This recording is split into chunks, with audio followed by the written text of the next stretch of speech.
अच्छा भी दोस्तों मैं थकिया आया शहरों तो मैं फिर आउंदा मैं क्या चलो अंब लै जाना वा तो जाके चलो जूस बनाने तो नाले वैसे भी ठंडा जूस बनाया वा तो हुण जल्दी जल्दी देख लवो तो हुण फिर कहना भी असीं अपना ब्लॉग नहीं देखा।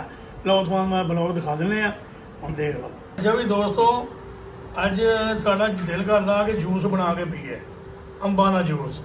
ते अजकल मौसम आ अंबां दा ते बड़ा मज़ा आउंदा जी जूसां दा। जूस बनाया आवे तो मैं कहना बड़ा मज़ा आउंदा। ते बाहर हुण जूस बनाउने आ ते तुहानूं दिखाउने आ नाले फिर पीने आ ते तुहानूं दसदे आ बड़ा VIP है।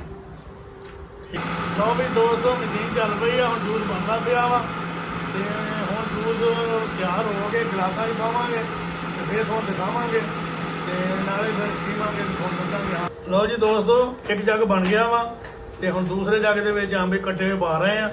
ते इस तरह एक जग इकट्ठा जिहड़ा वा बहुत ज़्यादा सीगा ते हुण अपना दो जग बनने आ। एक बना लिया एक दूआ हुण हम पैंदे पे पा के।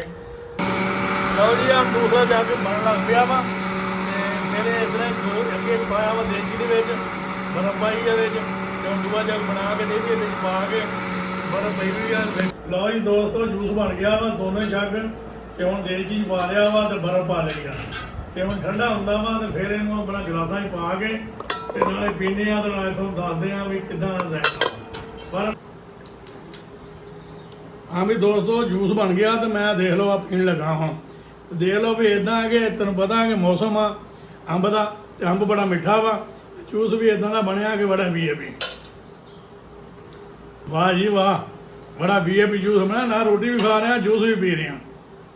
इस तरह ही हाँ अल्लाह जिन्हों दवे हर किसी को दवे। मैं दुआ करना अल्लाह के अल्लाह हर किसी को दवे। बेचारे गरीब लोग बहुत है कि वह अंब खाण तो भी तरसते आ अंब नहीं मिलते उन्होंने। मैं कहना कि सारे दवे किसी का पैरों का सदका सानू भी अल्लाह ताला दवे। उम्मीद है कि आपको ब्लॉग पसंद आएगा। अगर आया हो तो लाइक करो सब्सक्राइब करो और शेयर करो।